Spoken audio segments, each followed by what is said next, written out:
So Patrick, why did you join Nucleo? Well, first, an opportunity to develop product-oriented goal, lifetime opportunities to scale up production, to show it's now possible to scale up those complex system, three-dimensional cell culture system. That's the reason. Yeah, but I remember when I spoke to you about this, and it's about a year ago actually, you were skeptical, but what I liked it from you is that you had a curious element out of your skepticism. Well, I think if there's a problem, there's a solution. So it's putting the right people together. And the expertise is there. That's what we have been doing for now, I think more than 20 years. I've been involved like in sectors like the microbial culture, like different type where the industrial scale is present, it's done. This is happening since many years. So finding the common denominator, bringing it to this field, which unfortunately yet there's not a lot of people who are thinking in that way. So I think this is very unique, putting those common denominator together, get the right expertise. I think with that I think the solution is possible. And how are we going to do this? Again, people-driven expertise with a product, always product development, always oriented towards the product with the right people, right expertise, not doing things halfway, but doing it with the best people. And so knowing which people to involve, the right expertise is extremely important, and I think that's what we are good in doing. Yeah, and you've been doing this, teaching and training the future engineer, biotech engineer, very driven towards a kind of an entrepreneurial mindset, a model, that's been, as you said, very successful for you. Is it basically the same model we're applying, but at the private sector, but with same thing with employees that we're training?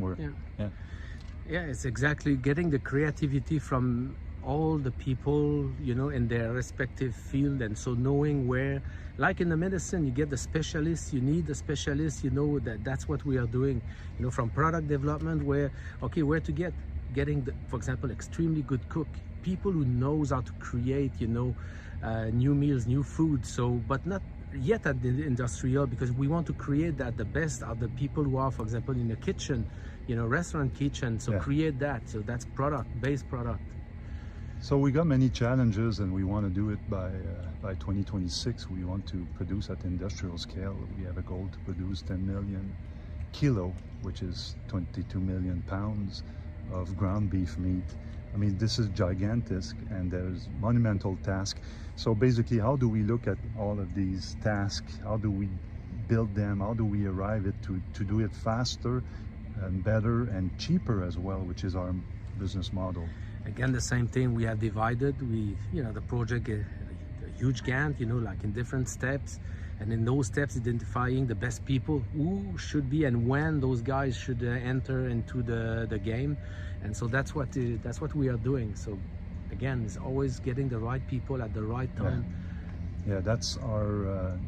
We've got 5 guiding business principles, and it's not by order of importance, but the number 1 is people first, and building the team, make them accountable, give them the direction, and find the best people that's going to deliver, under the task we're asking. But it's a very demanding environment. Are you happy and impressed by the people we've attracted in such a short period of time?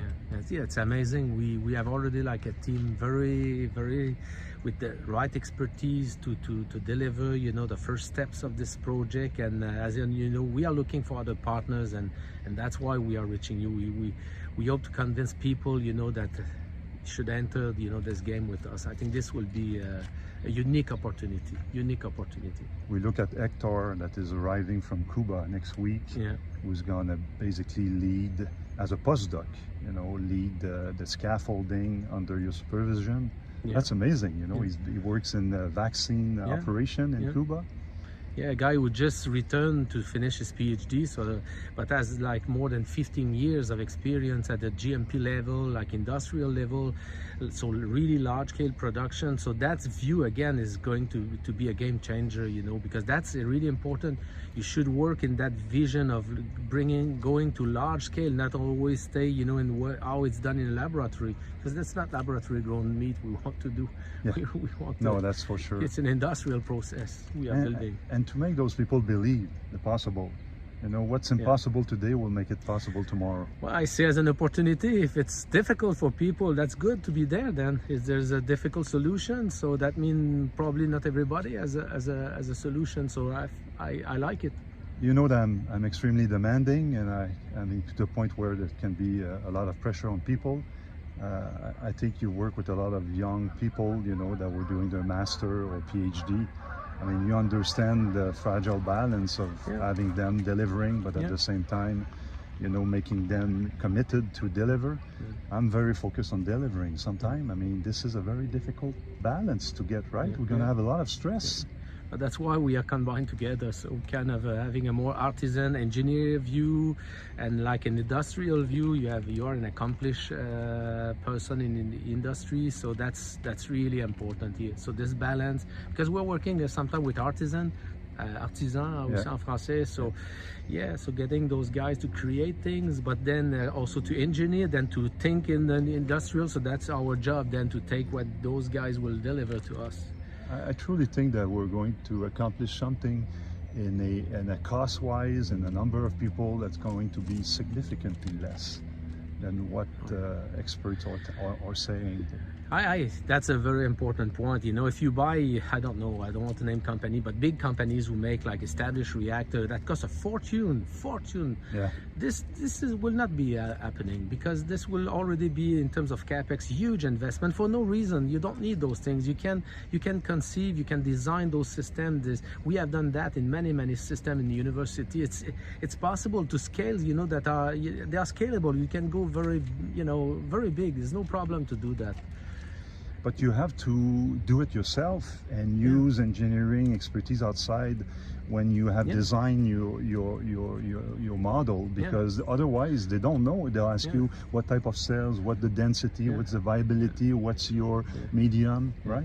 We don't even need to go there. We'll tell them what the reactor want to do, you know, the properties the reactor will need, and we know the cell. We don't need to tell those people that. We need to tell this is the specific, that's every time we design reactor, that's what we do.